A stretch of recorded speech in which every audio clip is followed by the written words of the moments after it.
When my best friend's widow showed up on my porch a year after his funeral, she was holding a shoebox, wearing a black raincoat, and looking at me like she had rehearsed the drive over 12 times and still almost turned around. I knew that look. It was the same one her husband, Daniel, used to get before he said something brave. My name is Owen Miller. I was 34 years old, a project manager for a small construction company outside Asheville.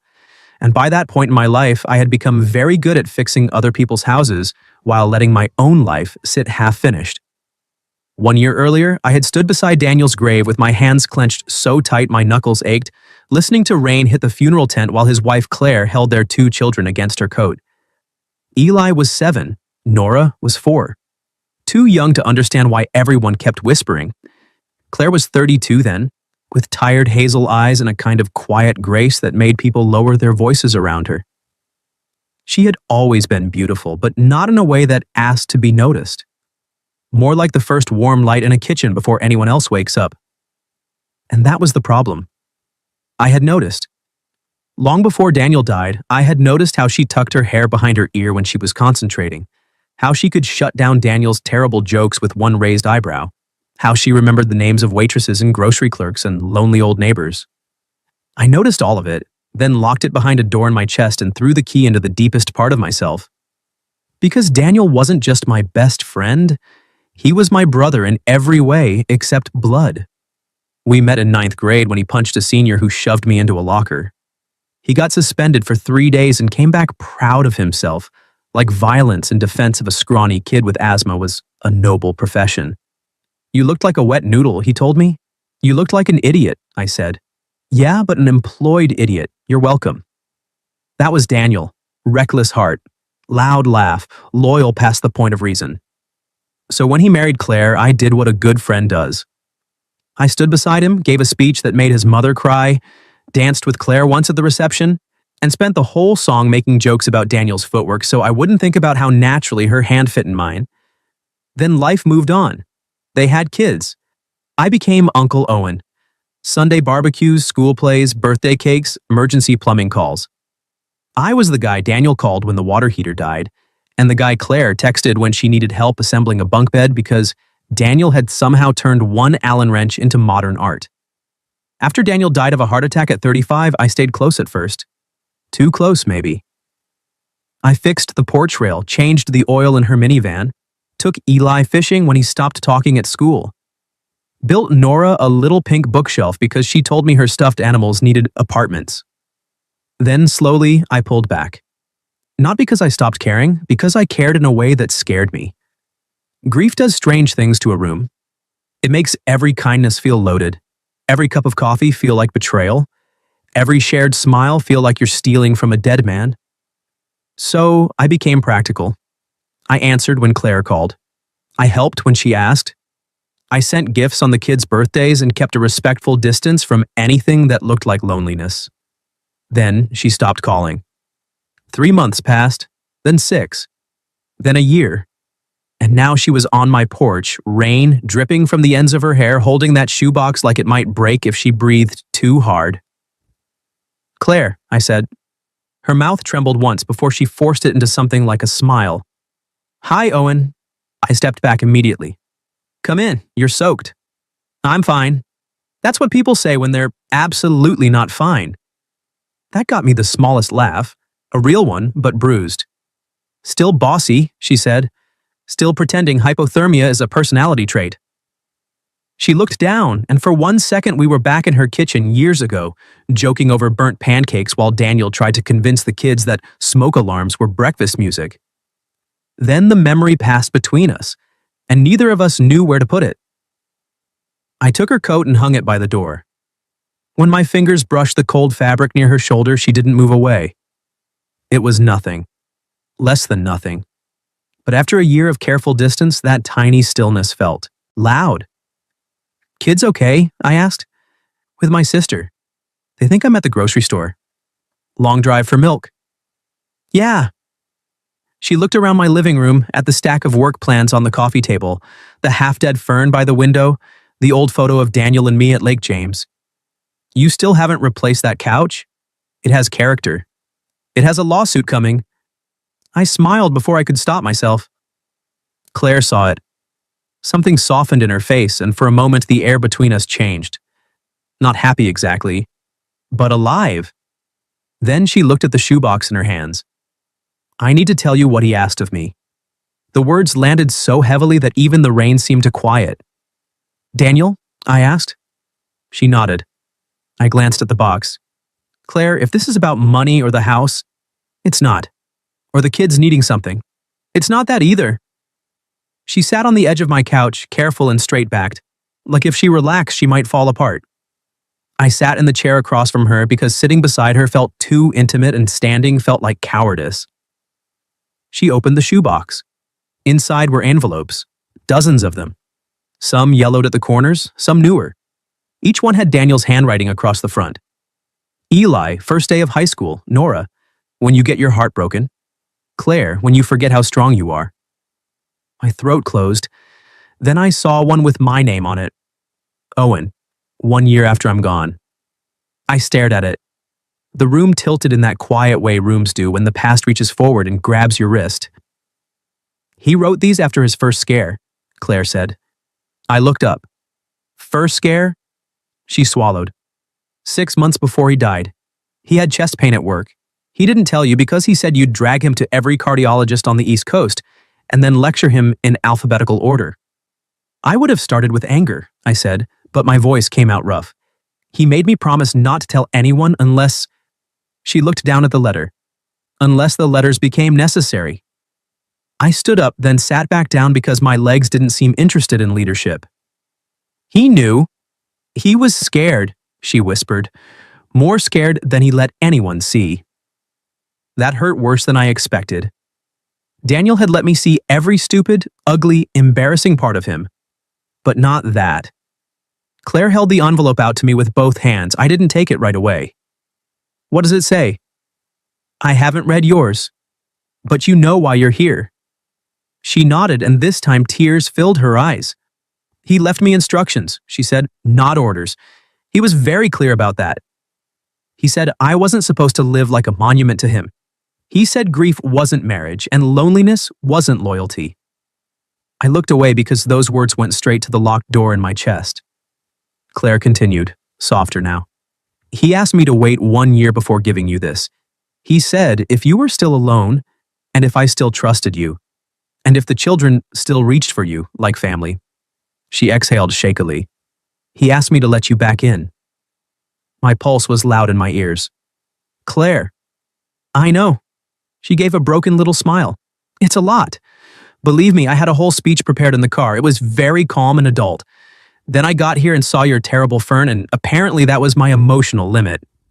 I should have laughed. Instead, I looked at the envelope with my name on it. What exactly did he ask of you? Claire's eyes met mine, open and terrified, and braver than mine had been in a year. He asked me not to be afraid if love showed up again, wearing a familiar face. Then she placed Daniel's letter in my hand. For a long moment, I couldn't open it. Daniel's handwriting sat across the envelope like a dare. Owen, 1 year after I'm gone. Claire watched me from the couch, her hands folded so tightly in her lap that her knuckles had gone pale. She looked like she was waiting for a verdict, and that made something in me ache. Hey, I said quietly. Her eyes lifted. Whatever is in here, you didn't do anything wrong by bringing it. She blinked fast. I wasn't sure. Why? Because you disappeared. The words were gentle, but they hit clean. I looked down at the envelope. I thought I was doing the right thing. I know. Her voice softened. That's what made it hurt worse. Rain tapped against the windows. The house felt too small for the truth sitting between us. I slid my thumb under the flap and opened the letter. Daniel's handwriting covered 2 pages, crooked and impatient, exactly like him. Oh, if you're reading this, then I'm dead, which is rude of me. Sorry about that. Despite myself, a laugh broke out of me. It cracked halfway through. Claire's mouth trembled into a sad smile. I kept reading. I need you to listen, and for once don't argue with me in your head before I finish. I know you. Take care of them. Not because Claire is weak. She's the strongest person I've ever known. Take care of her because strong people get tired too. and because she will pretend she isn't lonely until loneliness starts paying rent. Take care of Eli. Teach him how to be angry without becoming cruel. Take him fishing even when he says he doesn't want to go. Take care of Nora. Build her things. She likes that. Also, if she dates a drummer, haunt the drummer. My vision blurred. And take care of yourself, idiot. I know you love me. I know you'd honor me by staying away if you thought your feelings were a betrayal, so let me say this as clearly as I can. If someday you love Claire in a way that is real and patient, and not born only from grief, you have my blessing. If she loves you back, don't you dare punish her for being alive. I had to stop. The letter shook in my hands. Claire whispered, "There's more." I nodded, though I wasn't sure I could survive more. I am not giving her to you. She isn't mine to give. I am asking you to be brave enough to stand where I can't anymore, if she wants you there. Love my children. Love her well. And if love grows between you, let it grow without my ghost standing in the doorway making faces.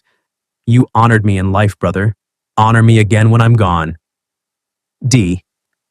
I sat there with Daniel's last words burning through me, feeling like he'd reached out of the grave and put both hands on my shoulders. For a minute, neither of us spoke.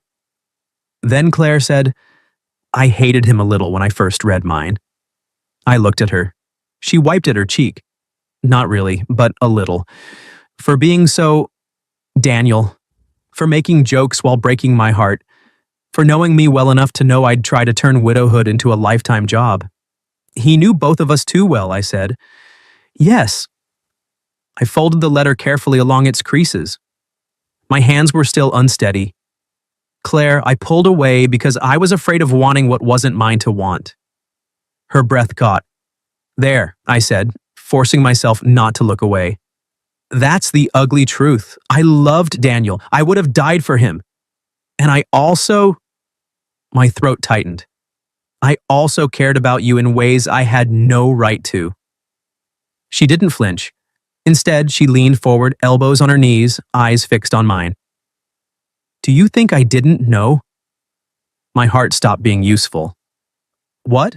Her cheeks colored, but she didn't retreat. Not at first. But over the years? The way you looked away too quickly sometimes.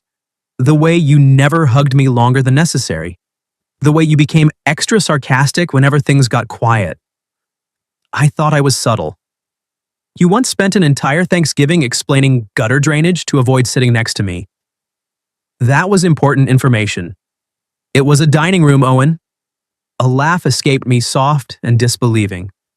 She laughed too, and suddenly the grief in the room had company. Then her smile faded. I never crossed that line either, she said. I loved my husband, completely. I know. But there were moments... She drew in a careful breath. Moments when I wondered what kind of woman even noticed another man's kindness while her husband was in the next room. A human one, I said. She looked at me then, really looked, and something opened between us that had been locked for years. I moved from the chair to the couch, not touching her yet, but close enough to feel the warmth of her beside me. Close enough to smell rainwater and lavender shampoo. Claire, if I come back into your life, I don't want it to be because Daniel asked. I don't want to be a duty you inherited. Her eyes shone. Good. Because I didn't come here to hand myself over like part of his estate. That came out wrong. It really did. I mean, I know what you mean. Her knee brushed mine. Neither of us moved it away. And I didn't come because he asked.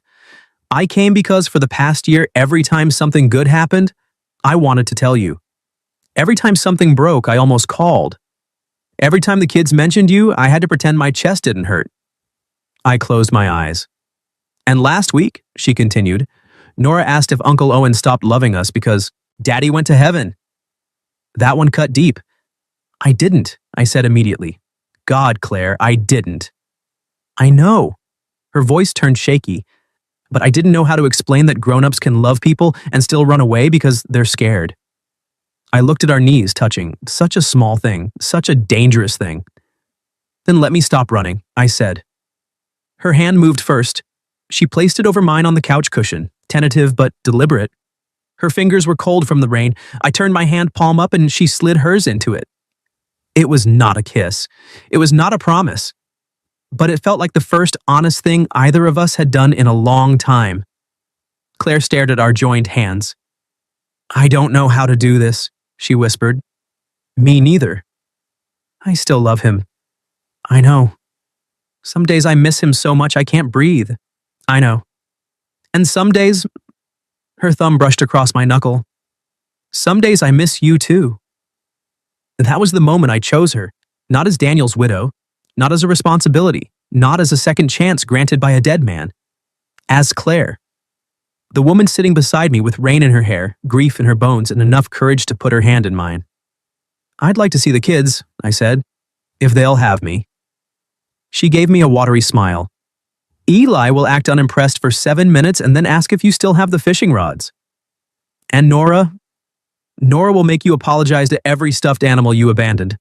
"Fair." Claire laughed again, and this time it sounded less bruised.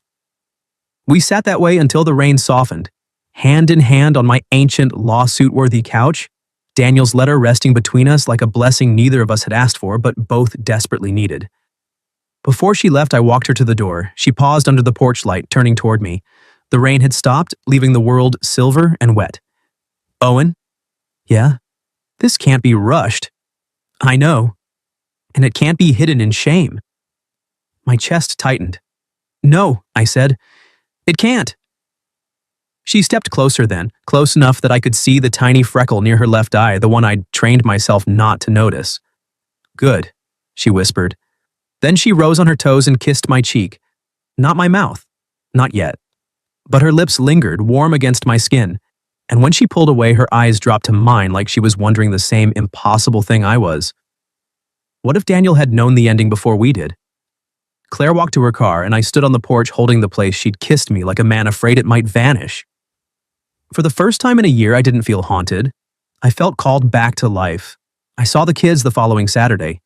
Claire warned me not to bring presents. So naturally, I brought a tackle box for Eli and a ridiculous stuffed giraffe for Nora wearing a tiny tool belt. "That's not a present," I told Claire when she opened the door and saw them in my hands. "That's emotional bribery." Her eyes narrowed. "You are impossible. You invited me. I invited a grown man. He couldn't make it." Her mouth fought a smile and lost. She was wearing jeans and a soft green sweater, her hair loose around her shoulders. For one dangerous second, I forgot why I was on her porch and simply looked at her. She noticed. Color touched her cheeks, but she didn't look away. "Hi," she said, quieter. "Hi." Then Nora screamed my name from inside the house, and the moment shattered into flying pink socks and small arms around my knees. "Uncle Owen, you came back." I crouched and hugged her harder than I meant to. "I did, Bug. You were gone forever." "I know." I looked into her solemn little face. "I'm sorry." She studied me, then nodded like a queen, granting pardon. "Okay, but Mr. Pickles is mad." "I assumed?" Eli stood in the hallway, pretending not to care. He had grown taller. His hair fell into his eyes the way Daniel's used to, and for half a heartbeat, I couldn't breathe. "Hey, man," I said. He shrugged. "Hey." I held up the tackle box. His expression betrayed him for exactly 1 second. "Still fish?" "Sometimes." "Good. I forgot how to bait a hook." "You did not." "Nope. But I figured you'd enjoy correcting me." He rolled his eyes, but he took the box. 7 minutes later, as Claire predicted, he asked if my fishing rods were still in the truck.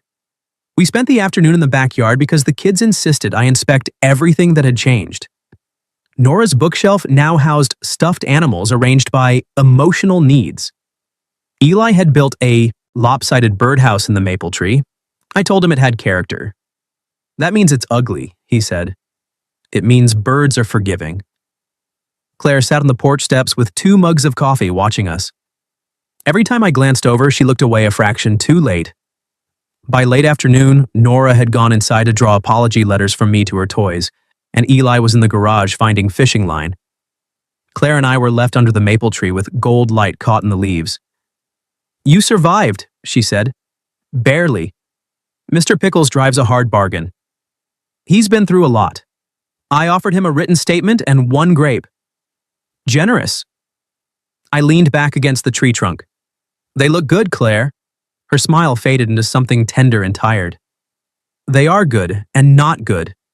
Depends on the hour. Same as us, then. She looked at me. There was that quiet again. Not empty. Full. I was afraid today would hurt too much, she admitted. Did it? Yes. She stepped closer. But not only. My fingers twitched at my side. I wanted to touch her hair, her hand, the soft place where grief sat at the corner of her mouth. Instead, I waited. Claire took the last step herself. She stood close enough that her sweater brushed my jacket. Is this okay? She asked. You're asking the man currently forgetting basic language? That made her laugh, but it trembled at the edges. I lifted my hand slowly, giving her every chance to move away, and tucked a strand of hair behind her ear. Her eyes closed. It was such a small intimacy. I had seen Daniel do it 100 times. Maybe that should have stopped me. It didn't. Because when her eyes opened again, she wasn't looking through me toward the past. She was looking at me. Owen, she whispered. The back door banged open. We jumped apart like guilty teenagers. Eli stood there holding fishing line. His eyes moved from Claire's face to mine. You guys are weird, he said. Claire coughed. Very observant. Can Uncle Owen stay for dinner? Nora shouted from somewhere behind him. And pancakes! It's 4:30, Claire called back. Pancakes are timeless, Nora yelled. I looked at Claire. She's not wrong. So I stayed. Dinner became pancakes, scrambled eggs, and bacon that Claire claimed was intentionally crisp, and I claimed needed a proper burial. She smacked my arm with a dish towel, and the contact left me smiling like a fool over a skillet. After the kids ate, Nora demanded I read a story. Eli pretended not to listen from the hallway, but slowly migrated to the armchair. Claire stood in the doorway watching us, arms folded, her expression soft in a way that made my chest ache. When the kids were finally asleep, I found her in the kitchen washing mugs. You don't have to do that, she said. I know. Then why are you hovering? Because leaving feels rude. She glanced at me over her shoulder. Only rude? No, I said. The water kept running. Claire turned it off. For a moment, the house was quiet, except for the hum of the refrigerator and the far-off creak of old pipes. I don't want you to leave either, she said. There it was. Honest, frightening, simple. I took the towel from the counter and dried my hands, though they weren't wet. Then tell me what you want. She turned to face me, leaning back against the sink. That is a dangerous question. Not if you answer carefully. I am tired of careful. My heart kicked. Claire's gaze dropped to my mouth, then returned to my eyes. I want to know what it feels like to choose something because I want it. Not because I'm surviving. Not because someone needs me. Not because Daniel gave permission from beyond the grave. I stepped closer. And what do you want? Her breath shook. You. Everything in me went still, not out of doubt, out of reverence. I crossed the kitchen slowly. She didn't move away. When I reached her, I set one hand on the counter beside her hip, not trapping her, just close enough to feel the warmth of her. I want you too, I said. I have for longer than I'm proud of. But I want this right. Slow if you need slow. Stopped if you say stop. No shadows. Her eyes filled. No shadows. Then she lifted her hand and touched my jaw. I let her pull me down. Our first kiss was not desperate. It was careful at first, a question asked with closed eyes. Her lips were soft and warm, and she tasted faintly of coffee and maple syrup. I kept my hand still until she made a small sound and stepped into me, fingers curling in my shirt. Then I kissed her back. Really kissed her. Years of restraint broke open, but not violently. More like a door unlocked in a house we both thought we had lost. Her hand slid to the back of my neck, and mine found her waist, holding her with a tenderness that felt almost painful. When we parted, her forehead rested against my chest. I thought I would feel guilty, she whispered. Do you? She was quiet. Then she shook her head. I feel sad, and happy, and terrified. I pressed my cheek to her hair. Me too. She laughed softly against me. Romantic. I can try again. You make my emotional vocabulary collapse. Better. I felt her smile. We stood there in the kitchen, wrapped around each other like people learning a new language by touch. Then, from upstairs, Nora's sleepy voice called, "Mommy, is Uncle Owen still here?" Claire stepped back, wiping under her eyes. "Yes, sweetheart." "Good," Nora called. "Tell him Mr. Pickles forgives him." Claire looked at me, laughter and tears both shining on her face. "Big night for you," she whispered. "The giraffe was key." At the door later, she walked me out beneath a sky full of stars. We didn't kiss again, though I wanted to. Maybe she did too, because her fingers lingered in mine before she let go. "Come by next weekend," she asked. "I'd like that." "For the kids," she added, teasing. "Of course." "And maybe coffee." "With you?" Her smile curved slowly. "If you behave." "I almost never do." "I remember." That one word warmed me all the way home. But as I pulled into my driveway, my phone buzzed with a message from Claire. "Thank you for tonight. I chose it. I chose you." I sat in my truck staring at those words until the screen went dark. Then I whispered into the quiet, "I choose you too." We tried to go slow. For exactly 11 days. Slow, we discovered, was difficult when Claire smiled at me over coffee like she knew every secret I'd ever buried and was deciding which one to tease me about first. Our first official date happened on a Thursday morning because evenings belonged to homework, baths, and Nora's campaign to convince everyone she needed a hamster. Claire met me at a little diner outside town, the kind with cracked vinyl booths and a waitress who called everyone honey with legal authority. She arrived 5 minutes late, breathless, hair pinned up badly, wearing a blue dress under her coat. I stood when she walked in. She stopped in front of me, eyes narrowing. "Did you just stand up?" "I was raised with manners." "You were raised by wolves and Daniel." Daniel was the wolf. Her smile softened. He would have liked this. The words could have ruined everything. Instead, they settled gently between us. "Yeah," I said. "I think he would have made fun of my shirt first." "He absolutely would have." She slid into the booth and I sat across from her, aware of every inch of table between us. The waitress poured coffee. Claire reached for the sugar at the same time I did, and our fingers touched. Neither of us pulled away fast enough to pretend it was accidental. Her eyes lifted. "Still forgetting language?" she asked. "Completely fluent in breakfast foods." "Impressive. I can say waffle in 3 emotional tones." She laughed, and I felt 10 years younger. We talked about ordinary things first. Eli's science project, Nora's hatred of peas, my latest construction site where a client wanted rustic elegance, which apparently meant expensive wood made to look abandoned. Then Claire grew quiet, circling her mug with both hands. "What?" I asked. She took a breath. "Daniel's mother called." I sat back. Marianne had loved Daniel fiercely and grieved him like a woman trying to hold back the ocean with both hands. She had always been kind to me. To Claire, too, though grief had sharpened some of her kindness into judgment. "She heard I saw you," Claire said. "From who?" "Small town, possibly the maple tree." "Nosy tree." Claire smiled, then it faded.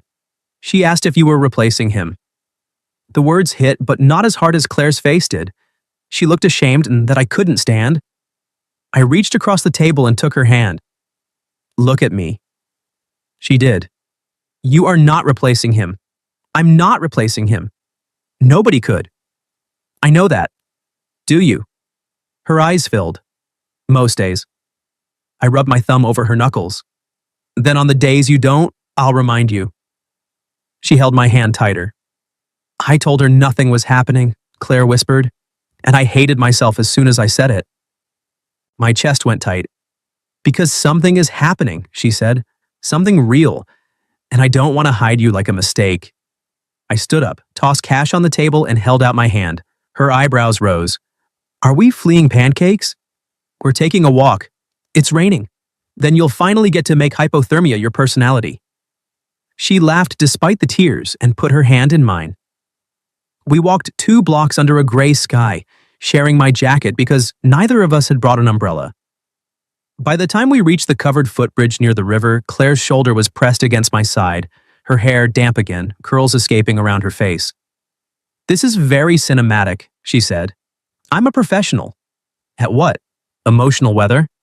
"Construction." But I dabble. She turned toward the river, then back to me. I'm scared, Owen. I know. Not of you. I know that too. I'm scared people will think I didn't love him enough. There it was. The quiet blade. I stepped in front of her, blocking the wind. Claire, you loved Daniel every day he had. Everyone saw it. I saw it. Loving me now doesn't erase that.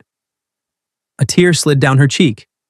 And I loved him too, I said, which is why I won't let either of us turn what we're building into something dirty. Her lower lip trembled. What are we building? I touched her face, giving her time to move away. She leaned into my palm. Us, I said. The word changed her. Not dramatically, just enough. Her shoulders lowered, her eyes warmed. She covered my hand with hers and kissed the center of my palm. It was such a tender thing that it nearly undid me. Then she rose on her toes and kissed my mouth. This kiss was different from the first. Less careful. More certain. Rain tapped on the bridge roof while she wrapped both arms around my neck and held on like she had chosen not only the kiss but the risk of it. When we broke apart, she smiled through tears. That was not slow. I can file an appeal. Denied. I kissed her forehead. Fair. She rested her head against my chest, and for a few minutes we stood listening to the river, not hiding, not explaining. That evening, Claire called Marianne. I offered to leave the room, but Claire caught my wrist. Stay. So I sat beside her on the couch while she put the phone on speaker. Her hand found mine immediately. Marianne answered on the third ring. Claire's voice shook at first, then steadied. I need to tell you the truth. Owen and I are seeing each other. Slowly. Carefully. But it is real. Silence. Then Marianne exhaled like something inside her had collapsed. My son is dead? She said. Claire closed her eyes. I know. Do you? The cruelty was grief speaking, but it still landed. Claire's fingers tightened around mine. I lifted her hand and kissed her knuckles. Not for Marianne. For Claire. She opened her eyes. Yes, Claire said. I know every morning when his side of the bed is empty. I know when Eli makes Daniel's face. I know when Nora asks if heaven has pancakes. I will know for the rest of my life. Marianne began to cry softly. But I am still alive, Claire continued. And Daniel knew that. He asked me not to bury my heart with him. Another silence. You have letters too, Claire said gently. Maybe it's time you read yours. The call ended with no blessing, but no curse either. Afterward, Claire sat very still. I pulled her into my arms. She came willingly, curling against me, her face pressed into my neck. I feel awful, she whispered. I know. And relieved. That too.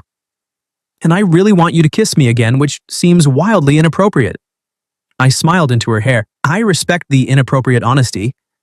She leaned back just enough to look at me. Are you going to make me ask? Maybe a little. Her eyes narrowed. Owen. There it is. She swatted my chest, and I caught her hand, laughing softly. Then I kissed her. On the couch, in the quiet house with the kids asleep upstairs and the past not gone but no longer standing between us, Claire kissed me back with a hunger that was still tender. Her fingers slid into my hair. Mine settled at her waist, and when she sighed against my mouth, I felt the last of my cowardice loosen its grip. Later, she walked me to the door. Come Sunday, she said. Dinner with the kids. Is this another date disguised as pancakes? No, roast chicken. Serious escalation. She smiled, but it faltered. And maybe bring Daniel's letter. I understood. For Marianne? For all of us, she said. If we're going forward, I don't want his blessing to be a secret we use as permission. I want it to be part of the truth. I nodded. Then she took my face in both hands. I choose you, she whispered again, like she knew I needed to hear it out loud. I kissed her once, softly. I choose you too. Driving home, Daniel's letter sat in my jacket pocket, warm from being near my heart.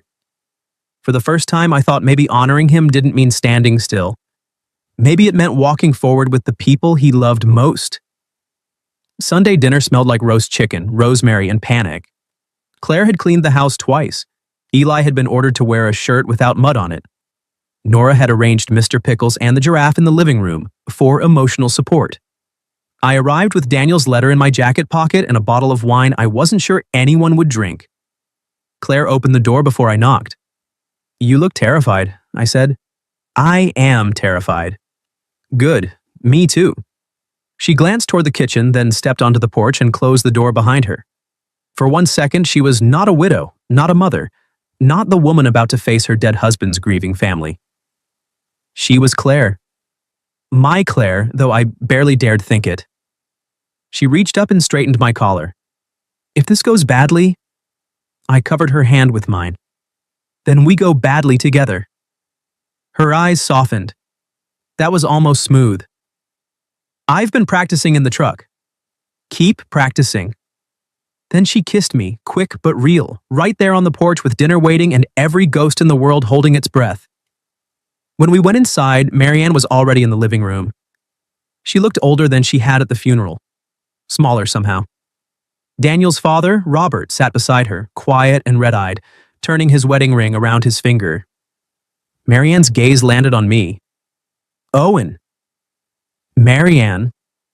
She looked at Claire, then at the children, then back at me. Her mouth tightened like she was holding in 1,000 things, and maybe all of them were grief. Dinner was polite in the way storms are polite before they break. Nora talked enough for all of us. Eli watched everyone like a boy learning that adults could be just as scared as children. Claire sat beside me, close, but not touching, until under the table her knee pressed against mine. I pressed back. After the plates were cleared, Claire brought the shoebox into the living room. Marianne saw it and began to cry before anyone spoke. "I couldn't," she whispered. "I couldn't open mine." Robert put his arm around her. Claire knelt in front of her and took her hands. "I know." "I was angry at him," Marianne said, "for leaving words behind when he couldn't leave himself." Claire's face crumpled. "Me too." That honesty did what comfort could not. Marianne leaned forward and the two women held each other, both crying for the same man from different sides of love. I stood by the fireplace, Daniel's letter burning a hole in my pocket. Then Eli came to me. "Is there one for me?" he asked quietly. "Yes," I said, "for when you're older." His jaw tightened. "I hate that." "I know. Did he write one to you?" I nodded. "What did it say?" The room went still. Claire looked at me, not asking, not pushing, choosing truth and letting me choose it too. I pulled out the letter. "My part," I said, voice rough, "was simple. He asked me to take care of you, all of you." Eli stared at the floor. "And he told me not to run from love if it ever came back into this house." Marianne made a small wounded sound. I looked at her. He wasn't trying to replace himself. He knew nobody could. He was trying to make sure the people he loved didn't freeze forever at the edge of his grave. Robert wiped his face. Marianne's voice broke. "And do you love her?" I looked at Claire. There were 100 safe answers, careful answers, answers that bowed to the room, but Claire deserved more than careful. "Yes," I said, "I love her." Claire's hand flew to her mouth. I stepped toward her, not caring anymore who saw my heart in my hands. "I love her," I said again, softer to her this time. Not because Daniel asked me to, not because grief made us lonely. "I love you because you're brave and stubborn and kind, because you burn bacon and pretend it's a culinary choice, because you make room for sadness without letting it own the whole house, because when you look at me, I remember I'm still alive." Tears slid down her cheeks. "You weren't supposed to say it like that in front of everyone," she whispered. "I can take it back and try worse." She laughed through a sob, crossed the room and kissed me. Not a hidden kiss, not a guilty kiss. A kiss in front of Daniel's parents, the children, the shoebox of letters, and every memory that had once made us afraid. When she pulled back, she pressed her forehead to mine. "I love you too," she said. Nora gasped. "Does this mean Uncle Owen is staying for pancakes forever?" Eli groaned, but he was smiling. Marianne cried harder. Then, slowly, she opened her purse and took out an envelope with Daniel's handwriting on it. "Maybe," she whispered, "I should read what my son had to say." She didn't bless us that night, not with words, but when I left, she hugged me. It was stiff at first, then fierce. "Don't hurt them," she whispered. "I won't. And don't disappear again." I closed my eyes. Never. 6 months later, I had a toothbrush in Claire's bathroom, a drawer in her dresser, and a permanent position on Nora's stuffed animal apology committee. Eli and I fished on Saturday mornings. Sometimes we talked about Daniel. Sometimes we didn't talk at all. Both felt honest. Marianne came around slowly. Grief did not become easy, but it became less sharp. She started staying for dinner. She still cried sometimes when I made Daniel's old jokes by accident. Claire and I didn't rush the life after. We built it board by board. By the following spring, I asked Claire to marry me under the maple tree in her backyard, the same place she had first stepped close enough to let me tuck her hair behind her ear. I didn't get down on one knee right away. First, I told her, "I need you to know something. I'm not asking to take his place." She touched my face. "I know. I'm asking for mine." Her eyes filled. "You already have it." Then Nora shouted from the porch, "Say yes, Mommy. Mr. Pickles approves." Claire laughed so hard she had to wipe her eyes before she answered. "Yes," she said. "Of course, yes." When I kissed her, Eli pretended to gag, Nora cheered. And somewhere in the warm spring wind, I imagined Daniel laughing at us for being dramatic. A year after Claire first showed up on my porch with that shoebox, we stood in the backyard with string lights hanging from the maple tree and Daniel's parents in the front row. It wasn't a big wedding, just family, friends, pancakes at Nora's request, and a small framed photo of Daniel on a table near the flowers. Not as a shadow, as part of the story. During the vows, Claire squeezed my hands and whispered, "No running." I smiled. "No hiding. And no burnt bacon jokes in your vows. I make no promises." She laughed, and I kissed my bride beneath the tree while Eli held Nora on his hip so she could throw petals at us like confetti. That night, after everyone left, Claire and I sat on the porch steps. Her head rested on my shoulder. My arm was around her. Inside, the kids were asleep. On the railing beside us sat Daniel's letter, folded soft from being read so many times. I had honored my best friend once by standing beside him in life. And somehow, impossibly, I had honored him again by loving the people he left behind. Not as a duty, not as a debt, but as the life he had begged us to keep living. Claire laced her fingers through mine. In the quiet, under the porch light where she had first kissed my cheek, she whispered, "He was right, you know." About what? Love did show up wearing a familiar face. I kissed her hand and looked through the window at the home we were building. For the first time in years, nothing in me felt unfinished. What would you have done if your best friend's widow showed up a year after his death, with a letter asking you to care for her and the children, and giving you permission to love her if it happened naturally? Have you ever experienced something even close to this kind of complicated second chance? Tell me your story in the comments. If you like this one, leave a like, subscribe, and I'll see you in the next video.